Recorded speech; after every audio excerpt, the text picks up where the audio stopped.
What's good, everyone? It's Jackie Chow. And this is James DeLacy. And you're listening to This Week in Digital Marketing.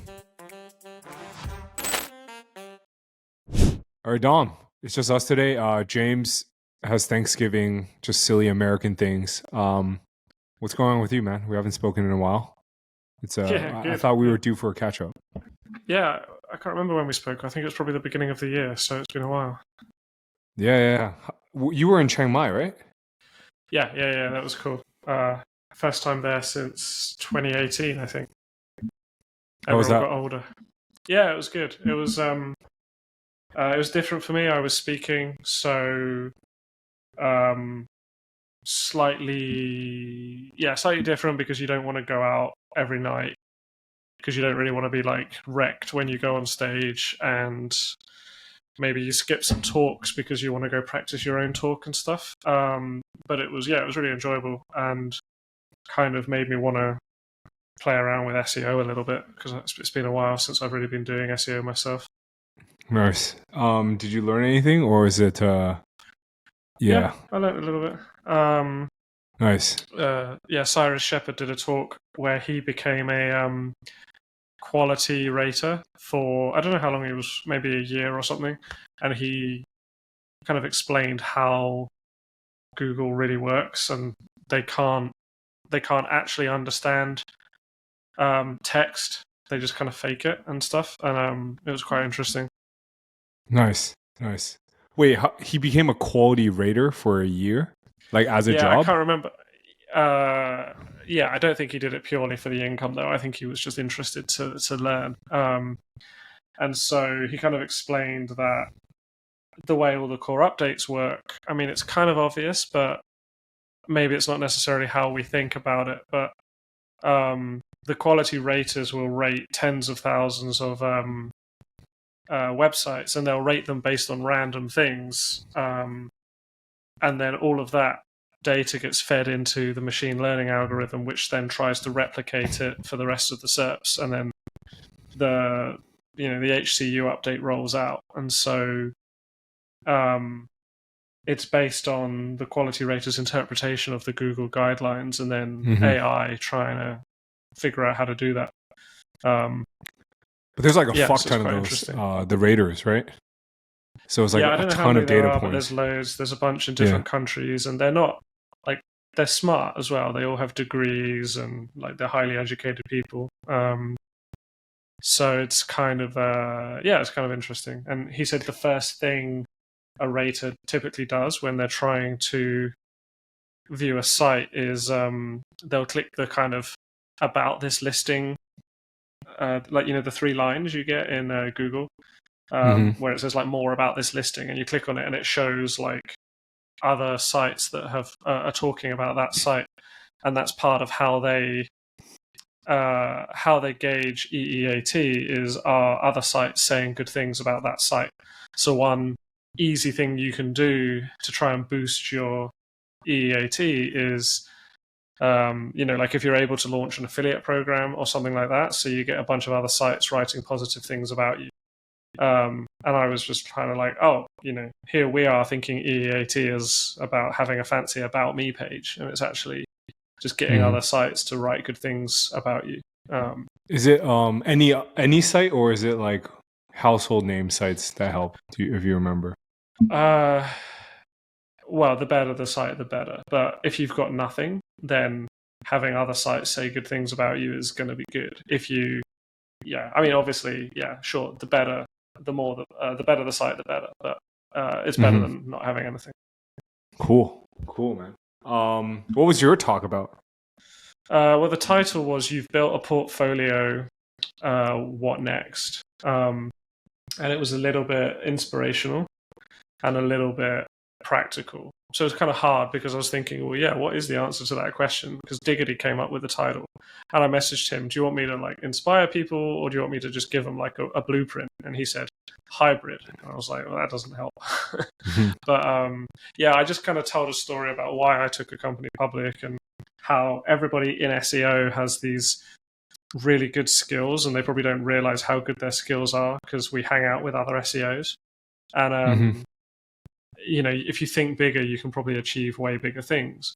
And like I mentioned you, and I talked about how you're doing these partnerships and stuff, because I don't know all the details of your partnerships. I don't know if you've gone into it publicly too much, but from the surface, it's like you have a bunch of skills in ranking content and affiliate marketing, and you just go out to brands with good domain authority and say, hey, let me do this and we'll split the profit. And that's just one small example of how most SEOs probably just think of SEO as their business model rather than like a skill that they can take to build a bigger business model. Yeah, I agree. I think there's something there, the partnership thing. I'm probably doing it, like rolling it out the fastest right now, but I'm pretty sure there can be an agency that it can be commoditized like pretty easily, I think, if there's like a proper setup.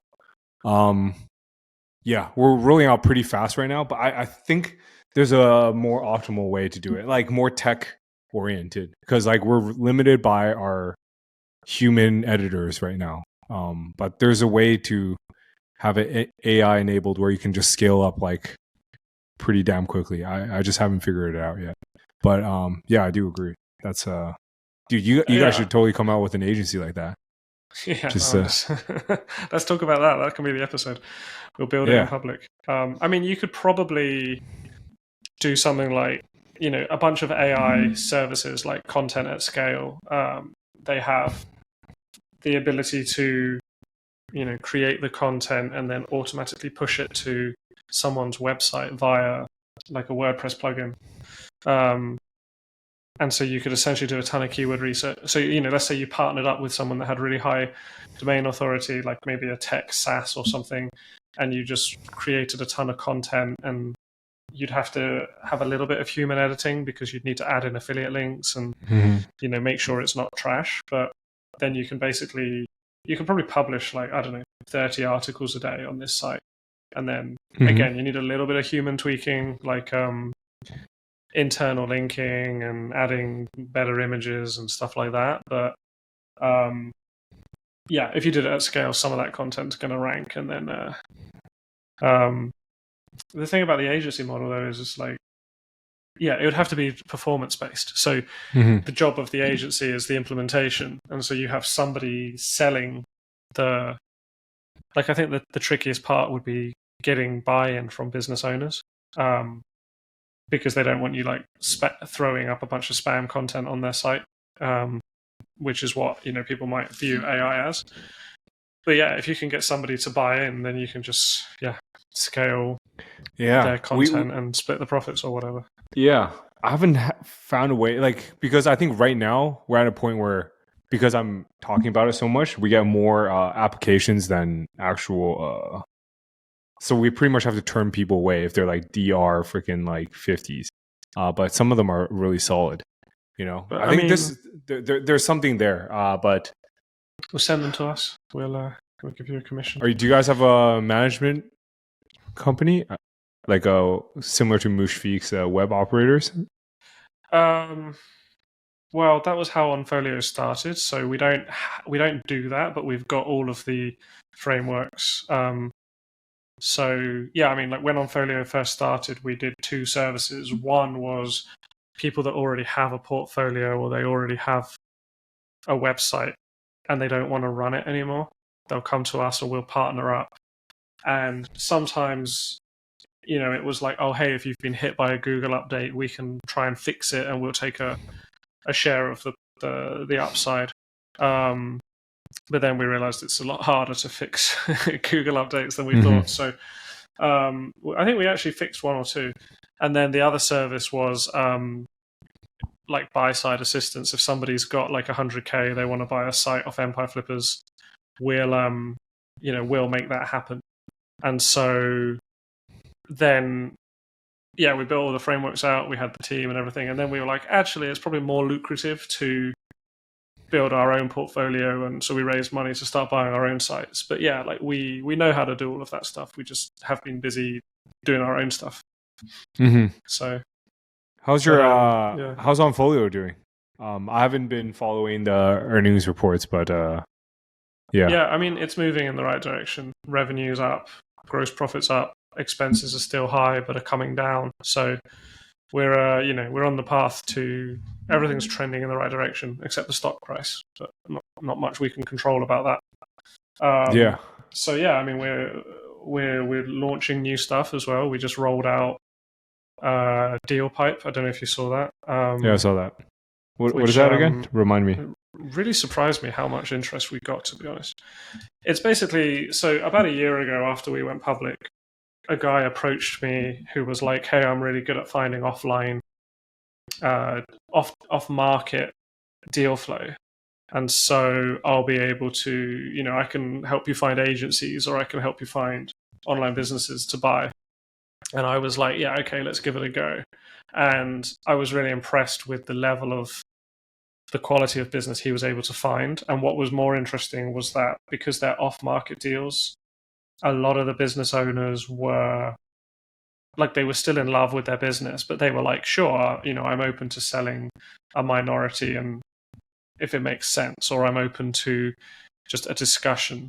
And so I realized some of the benefits of off-market deals are not necessarily that the businesses are cheaper or you don't have to enter into a bidding war, but you get access to higher quality businesses. Now you have to sell them a little bit harder on you as a buyer or a partner, Mm-hmm. but yeah, it was really impressive. And I spent a year, every time I tweet about off-market deals, people are like, hey, do you have a broker? Like, how do you find them? Can you hook me up? So I went back to that guy and said, we should partner up and offer this to other people. And he can also find offline businesses. So I kind of launched it. I tweeted about it. I shared on LinkedIn about it, and I emailed my list about it.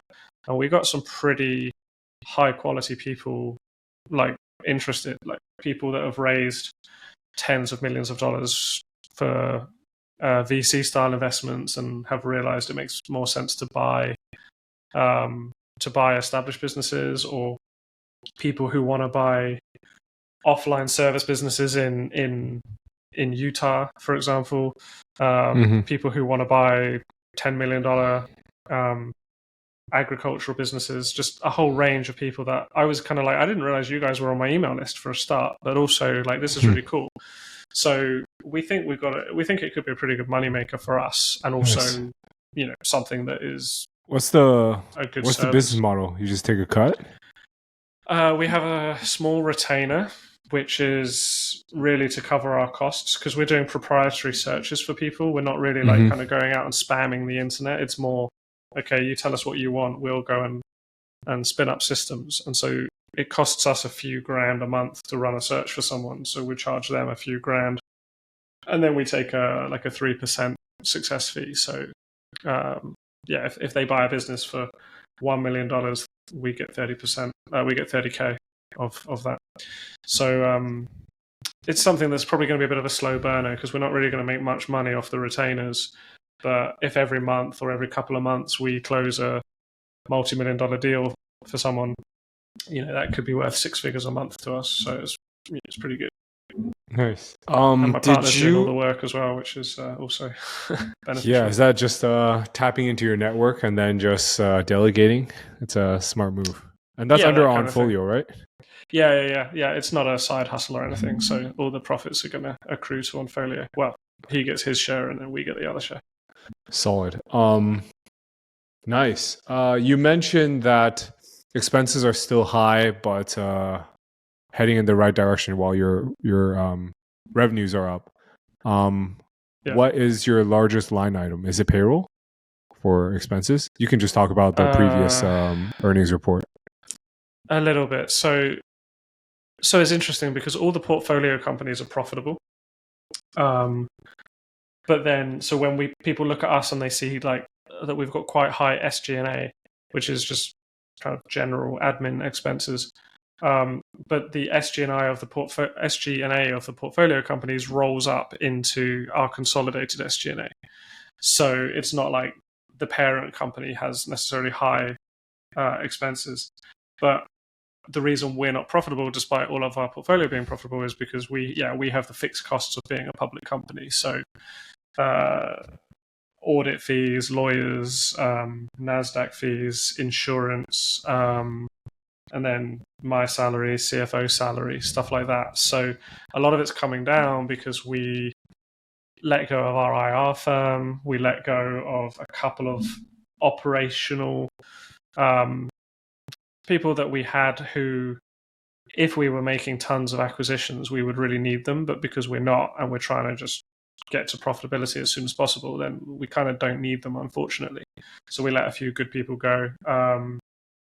And yeah, like we were spending stuff on marketing the company, either trying to get deal flow or trying to raise money, or like flying to New York to attend Wall Street conferences and stuff that you think is important, but you can live without. So we slashed about 85K a month off our expenses.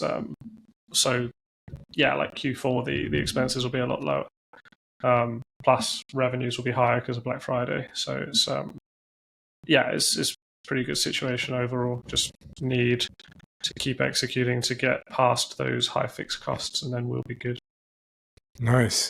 That sounds good. And what's like, God, I checked, I did a quick look of your portfolio companies, but which one's like doing the highest revenue right now?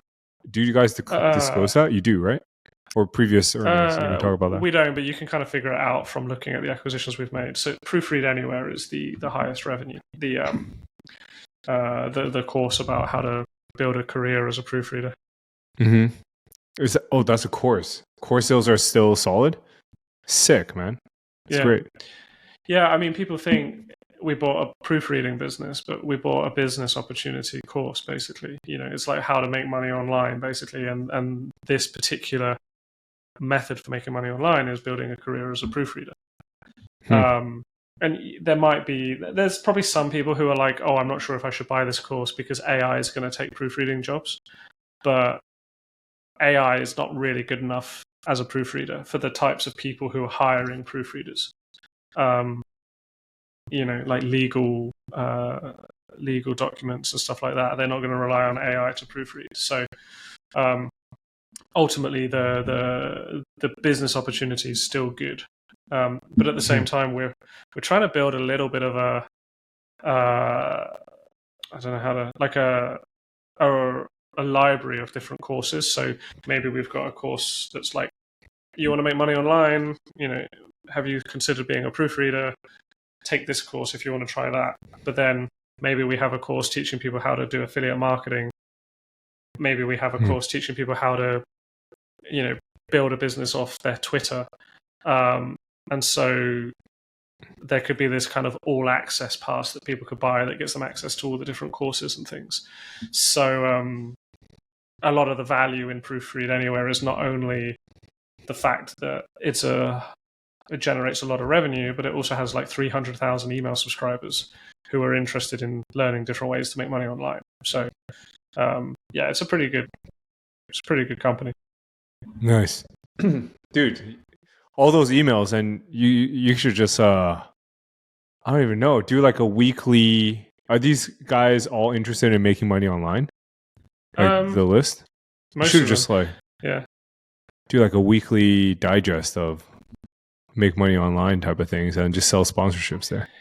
Yeah, I mean, we just onboarded with, actually, I don't know the progress, but they're in conversations with ConvertKit to, I think they're already on ConvertKit, and then ConvertKit have like a sort of invite display only. ads? Yeah, the display ads, but also they go out and sell ads for you. So there's like the programmatic, and then they also will bring in like, you know, maybe once a week you run an ad for someone, and you get a couple of grand or something for that. But yeah, the idea is to Proofread Anywhere also has workfromhomeschool.com, which at the moment just kind of feeds into Proofread Anywhere. But there's a pretty good opportunity to build more content and courses about working from home in general. You know, so if people are on the list and they're thinking, oh, I don't know if I want to be a proofreader because either maybe proofreading's not for me, or I'm worried about AI, then we can say, okay, well, why don't you try this job, or why don't you try this job? And we can't be. I think if you try and teach people everything, then you can't be experts at everything. But it could be a very good place to be affiliates for different courses. You want to learn how to build authority sites, check out Authority Hacker and get an affiliate link from Authority Hacker, or you want to learn how to do consulting for whatever, then go check out this course, that kind of thing. So it's the focus on the business for the last year has been really removing the previous founder from all the funnels and the marketing and everything. But the focus for 2024 was really going to be branching out and working on like those opportunities.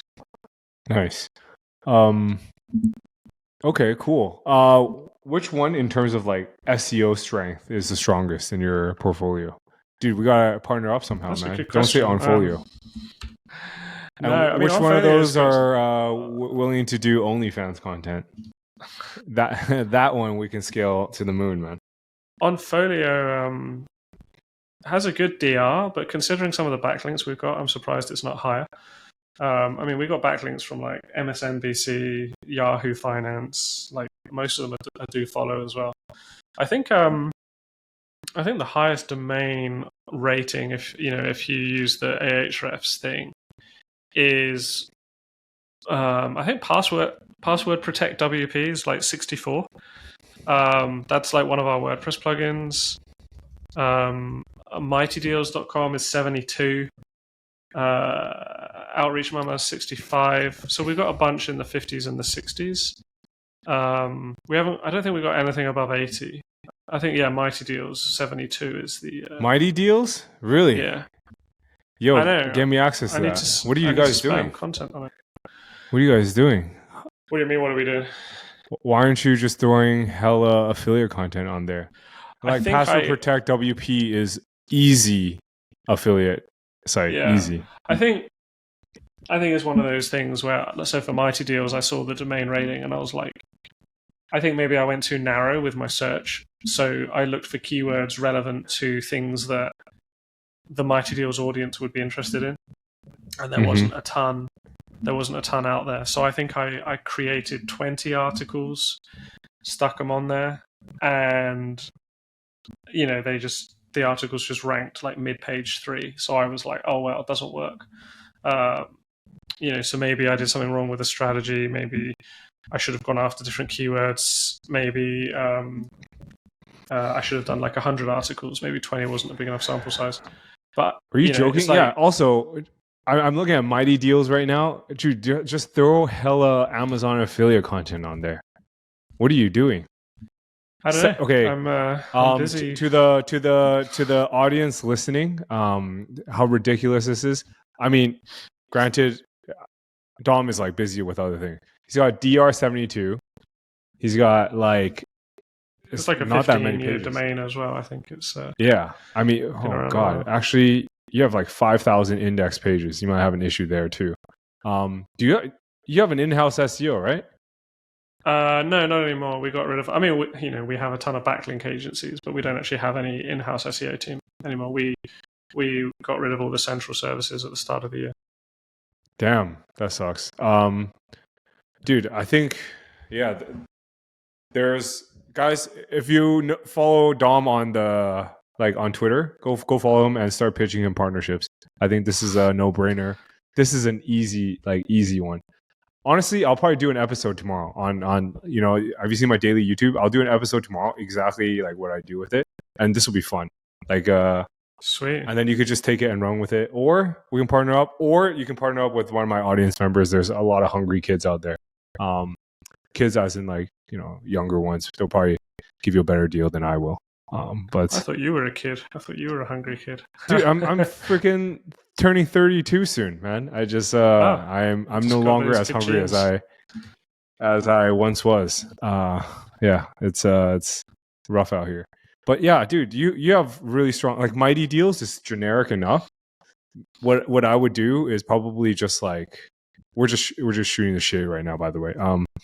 So just stop me at any time. But I think with Mighty Deals, you have so many index pages. What I do is like cut down on the pages that don't bring in any revenue, and then create a subdirectory only for like affiliate content, like mightydeals.com/retail or /guides. Yeah, I think the blog is a subdomain actually. So we've got like at the start of the year we created mightydeals.com. I think it's /blog. Because originally Mighty Deals was like custom coded, and we just moved the whole site over to WordPress because the code was like 10 years old. So we had a WordPress installation on a subfolder so that we could do that. And the reason we've got so many index pages is because Mighty Deals it's kind of like AppSumo but for graphic design. So like Photoshop fonts, bundles, or all of these different things. And so every time we upload a deal, it creates a new page. So I think we don't need to necessarily delete those pages, just no index them. Sure. You get the same purpose. Yeah. No index. You could block crawl as well. For like, yeah, dude, Mighty Deals is a banger. I think, guys. I'll do a video on this tomorrow. This will be fun. But just spam like every category on Amazon affiliates and just go nuts. Why wouldn't you? And I think that's a good point. If I were to pitch like you, for example, right now, projections, I wouldn't be able to give a projection because purely based off of like the traffic on Ahrefs doesn't look too sexy because it's kind of like flatlined. But after probably the first 100 articles, you could probably do a proper projection of like what you can expect from this. Dude, because one of my recent partners, it's like a DR 73, or 75, something slightly higher than you. Dude, we're at like freaking 30K a month in the second month. It's stupid easy, man. It's like no brainer. And you can just spin these up in every portfolio site. You know what I mean? Yeah, that's interesting. Yeah, but most of the revenue, I don't. I guess you are when you're too busy. But most of the revenue has been me ranking for example, best protein powder, and then making protein powder companies pay me for #1 slot. Like most of the money is like majority, like freaking like 60-70% of the income is from there. So you got to do some sales, or if you have sales team, or get a VA and start reaching out. Yeah. I mean, we can do that. I was going to say, because I mean, Amazon affiliate's cool, but when you've got, you get $5 commission or whatever, it's a lot. But if you get companies to pay you instead, then that makes a lot more sense. Yeah. Well, people say like Amazon affiliate sucks, but dude, we're freaking doing like 100K a month on Amazon affiliate. It's enough, man. Yeah, I know. I've seen your screenshots. Shit's crazy out here. It's because you get their whole cart. That's the main benefit.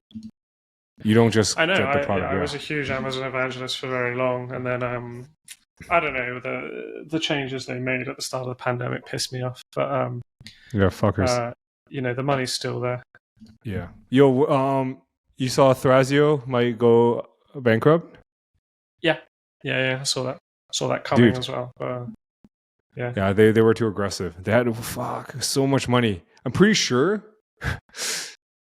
their business model would have been better if they just kind of sat on the sidelines and waited right until now and had all their money in T-bills.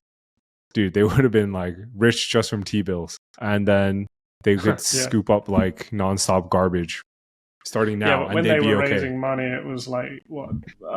They did one small raise late 2022, I think, but like most of their money was raised in 2021 when T-bills were like 0%. Sure. I remember seeing a headline in it was either 2020 or 2021 saying Thrasio are making an acquisition every 4.5 days, and everyone was like, well, not everyone, but a lot of people were like, wow, they're crushing it. And I remember thinking about the logistics of making an acquisition every 4.5 days, and I was like, oh, they're fucked. Because like you can't do that.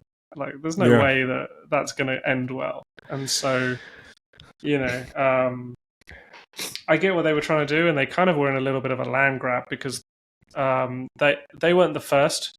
There were one or two before them, but they were sort of the most well known. And then as all the others started coming out, they had to move quickly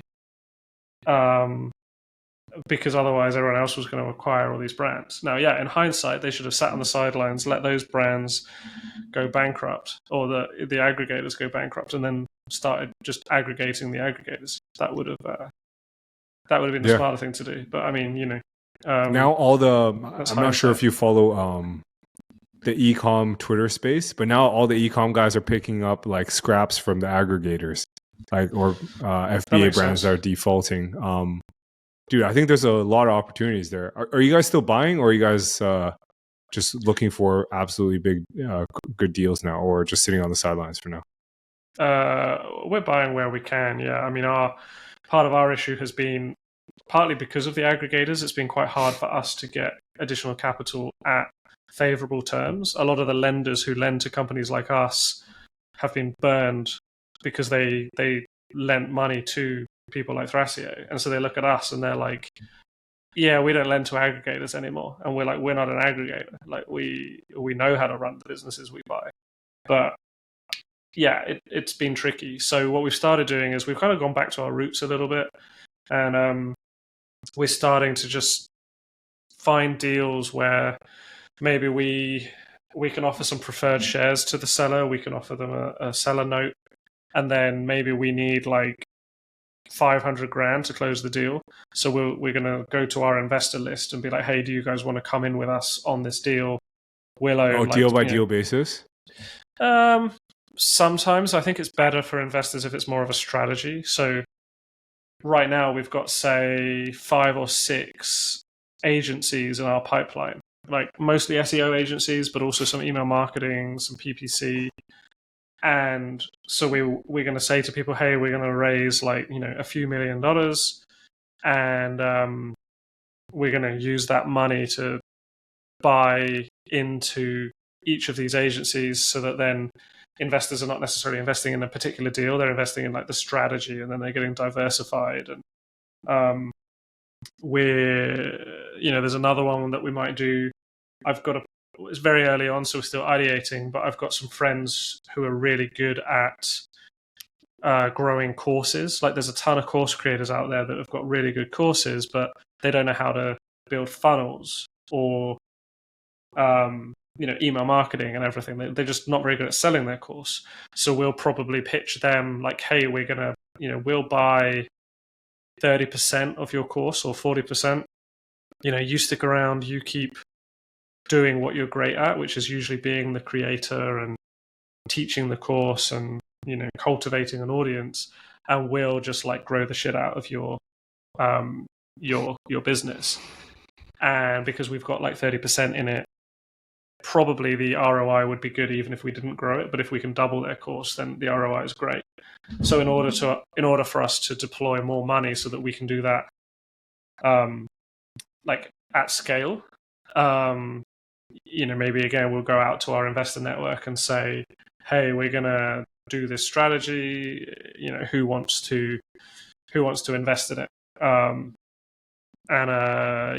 pretty bullish on that idea. So that'll allow us to really take advantage of a lot of the opportunities that we're seeing right now. Cool. Yeah, that's a good idea, I think. But when you buy like 30 to 40% of a course, what liquidity event do you have? Like, or is it, do you buy it in a way that they pay out dividends? Do you know what I mean?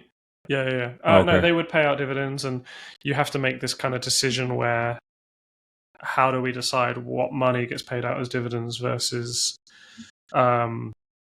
gets reinvested into growing the business. And but for us, the liquidity event is different from the investors, because a lot of these businesses, we probably want to buy 100% of them, but maybe the seller doesn't want to sell yet, because a lot of the best businesses out there, they're like, well, I don't want to sell yet, I want to grow it a little bit more first. So we're like, okay, cool, we'll come in and help you grow it, and then when you're ready to sell, we'll buy the rest of it. So that's great for us because that means we can start buying businesses where we've already seen, under the hood. We've already been, like, the due diligence and a lot of the risk just goes away for us. And it's great for them because when they want to sell, they've got a buyer that's ready. So we can probably pay them, maybe we buy in at 3x, but when we buy them out completely, it's 4x or something.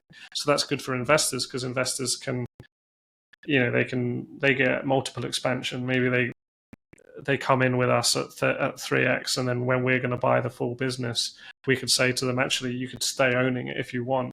We'll just buy, maybe one investor's got 2% of the business. We could say, yeah, we'll buy 98% and you can keep your 2%, or we can just buy your share as well. So investors can have that liquidity option. And also with courses, part of the risk is what happens after you buy the course. Like, if the founder leaves, does the course just go to shit, or can you, can you effectively replace them? Can you, will the audience still buy the course without them, and all of these things? And a lot of courses, the answer is no. So you just don't buy those courses. But if we are a minority owner, we can kind of say to them, hey, we want to buy this if you're ready to sell, but let's spend 6 months or a year replacing you now, so that we can see it works. And if it doesn't work, you just come back and we'll figure out another solution or something. And it just allows to solve a lot of problems and increases the investable universe for us as well. So I think it's pretty interesting. And you can do that with everything as well. Like, so for example, you were just talking about there's opportunities to pick up a lot of these distressed FBA brands.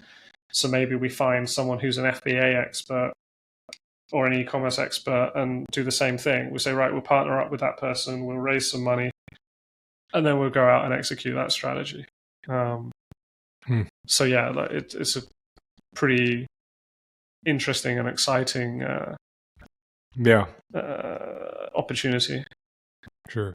Yo, did you watch yesterday or the day before's episode with Andrew Wilkinson on My First Million about the main takeaway for me, it was profit first.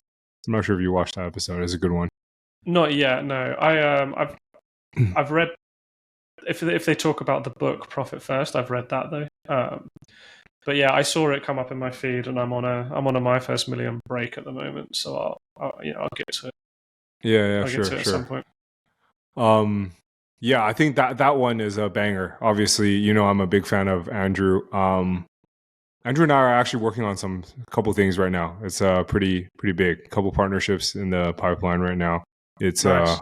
It's a killer one. And I think, I mean, you read the book, right? The Profit First. I think Sean Puri gave like a quick rundown of it, saying like every month, if you just make 100K, you should just draw out like just about 100% of what you make, or from the month before, based off of projections, and you're supposed to draw out everything and then put it back in if you need the money. Like, that's like a tactic people are using right now. Yeah, that's interesting. I think it's like it goes from profits, like, well, as you mentioned, like they draw out everything as profit, and then they would put it back in if they miscalculate, so on and so forth. Dude, I think I might start doing that. It's kind of smart. Yeah, because like, a lot dude, of people I don't know about like you, cash accounting and stuff as well. Yeah. So that's the easiest way to deal with it. Dude, my freaking, like, I'm like going through my credit card details today. There's so much random ass freaking subscriptions. I don't know if you guys have that. Like, subscription bloat is disgusting, dude. Yeah, I had I don't know if you use Mercury, but like, was it about a month ago? Mercury basically just cancelled everyone's credit cards or debit cards and stuff, and was like, yeah, you've got a bunch of new cards. And it's such a pain because you have to go back through all your subscriptions and update them. And a bunch of them failed. Like, I updated with the new cards and it just kept failing. So it's like Mercury's risk assessment was messed up or something. But it's probably saved us like $5,000 a month across the company, because there's all these ones that are like, hey, your subscription failed. And you're like, actually, I don't really need that thing anymore. Like I didn't even know, especially Black Friday, I just got all these renewals come in that failed. And I was like, oh, I didn't even know I was still using that thing. And so, yeah, subscription bloat.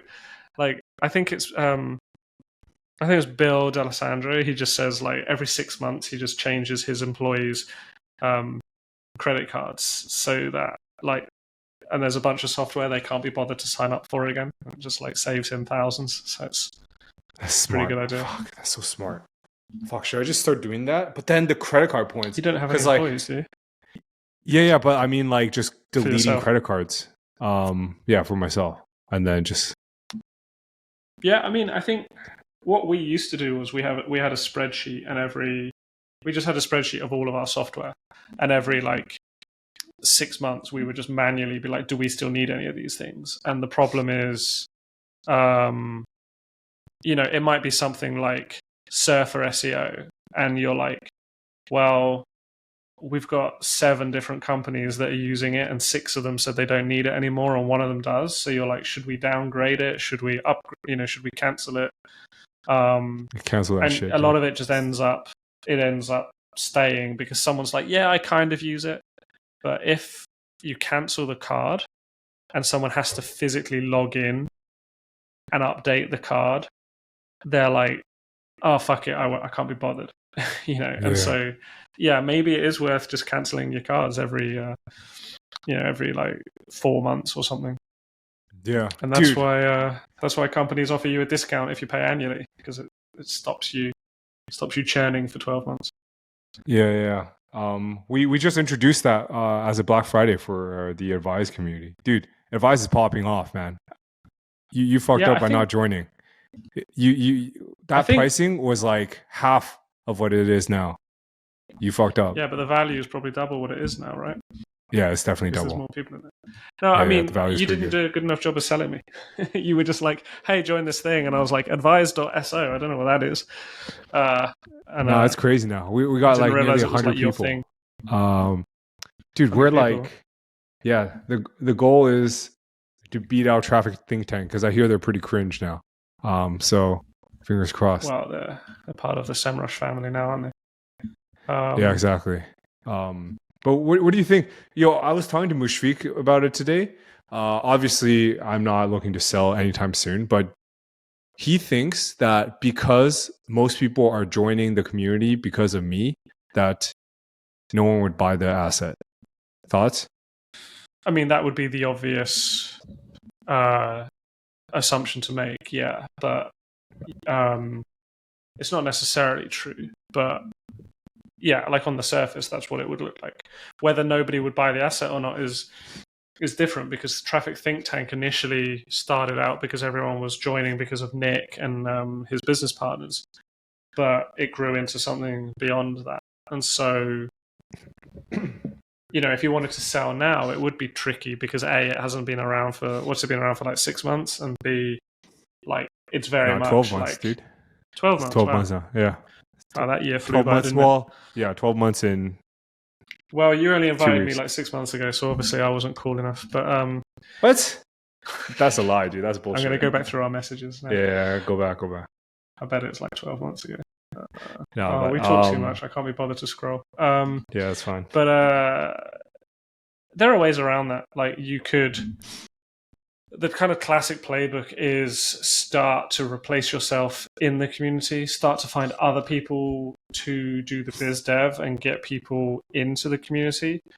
And then inside the community, like if you're the one leading everything, doing all the content creation and kind of starting the conversations, then yeah, you need to kind of start encouraging others to do that. I mean, Sam was able to sell trends.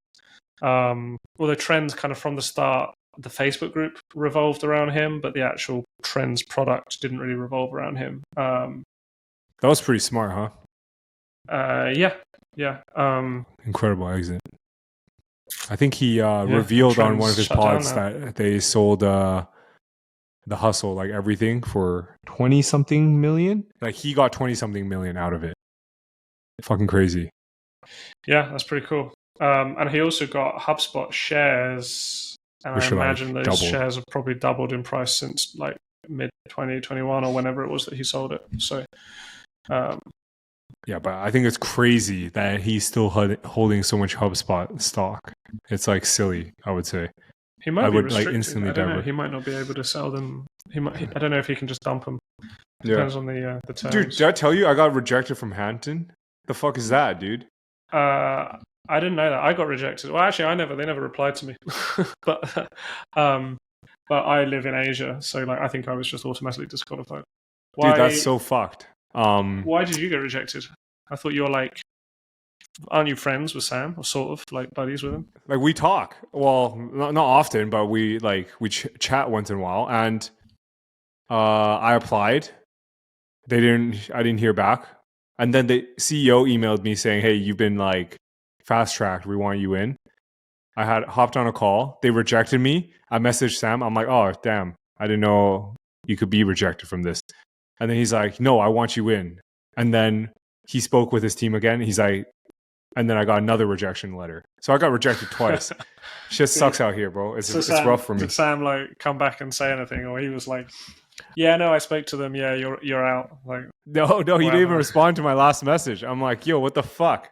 But yeah, it'd be like that sometimes. I guess you just completely tanked your interview or something. Did you turn up in like a t-shirt, like a tank top or something?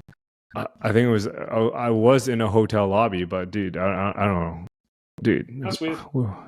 Yeah, it's tough. Couldn't especially even play the Asian card, right? And dude, I was like early into trends. I brought, that's how we met. Actually, I think it was because we joined trends back when like it was smaller and it was great.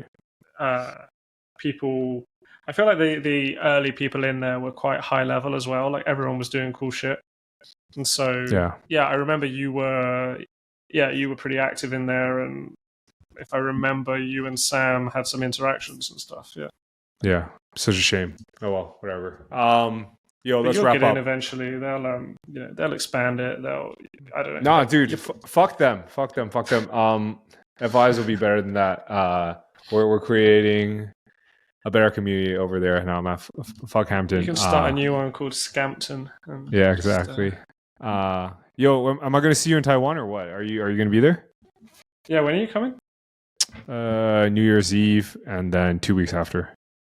Yeah, so I'll be here. Yeah, okay, cool. Yeah, no, it's nice. I've just finished like from July until basically 2 weeks ago. I was it's a first world problem, I guess, but I was like in a different country in a different conference every 3 weeks. It was like exhausting when you've got two small children, and now I don't have anything till possibly February, maybe not even April.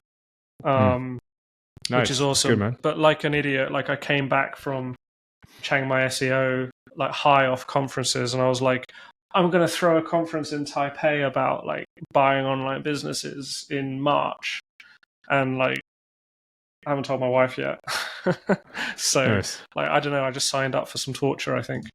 But nice. Yeah. Dude, should we schedule like a meetup in January? Like I don't know. Is there a community there?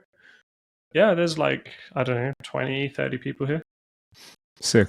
Yeah, we'll try offline. Sick, man. Where do you want to send people? Everyone go follow Dom on Twitter. Sometimes he posts cringe shit, but sometimes he's got some nuggets in there as well. What's your Twitter handle? What's cringe? Dude, don't worry about it, man. Guys, you guys will see. Yeah, when I drink on a Friday and start posting memes, I don't know what you're talking about. I am Dom Wells on Folio is my handle. Perfect. All right. Well, thanks for coming on, Dom. I'll see you in Taipei. Yeah, cheers, man.